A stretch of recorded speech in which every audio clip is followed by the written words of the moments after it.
সারা দেশে ধর্মীয় সহিষ্ণুতা যে পরিবেশ ছিল সেটা অসহিষ্ণুতায় পরিণত হয়েছে। ক্রমশ গোবলয়ের সে অপসংস্কৃতি সারা দেশে সংক্রমণের মতো ছড়িয়ে যাচ্ছে।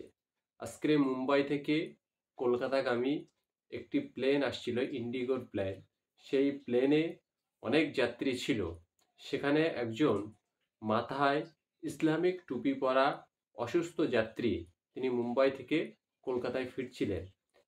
তাকে যখন প্লেনের সেবিকেরা ধরে তার নির্দিষ্ট সিটে বসানোর জন্য নিয়ে যাচ্ছিল অসুস্থ ব্যক্তি, সেই ব্যক্তিকে সিটে বসে থাকা অপর একজন ব্যক্তি সজোরে গালে চড় মেরেছে। আপনারা ভিডিওতে দেখতে পাচ্ছেন সেই চিত্রটি।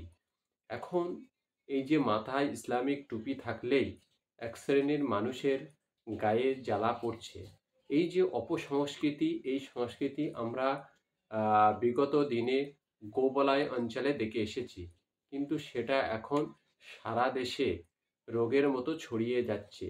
এর জন্য যে সমস্ত রাজ্যে বিজেপি ক্ষমতা নেই, সেখানে যদি এই রকম ঘটনা ঘটে এবং সেই রাজ্যের প্রশাসন যদি এই সমস্ত বিষয়ের উপরে কড়া পদক্ষেপ না নেয়, তাহলে অচিরেই অবিজেপি শাসিত রাজ্যগুলোতে ধর্মীয় একটি বিভেদ, ধর্মীয় একটি দাঙ্গার পরিবেশ সৃষ্টি হতে বেশি সময় নেবে না।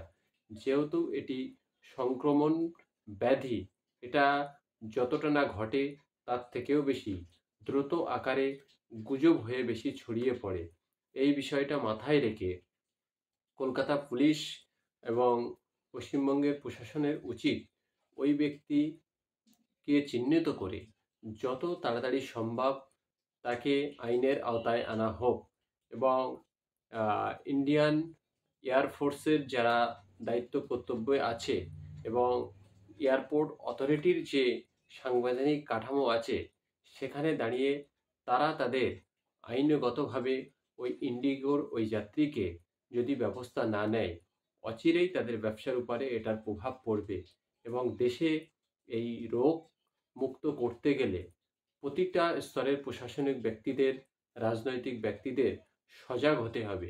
তা না হলে ওই যে উত্তরপ্রদেশ, বিহার, মধ্যপ্রদেশ, এদের যে সংস্কৃতি, সেই সংস্কৃতিটাকে সারা দেশে ছড়িয়ে পড়বে এবং সারা দেশ একটি ধর্মীয় অস্থিরতার মধ্যে দিয়ে যাবে, যেটার ফলস্বরূপ আমাদের পার্শ্ববর্তী যে সমস্ত শত্রু দেশ আছে, তারা সেই সুযোগ নিতে শুরু করবে।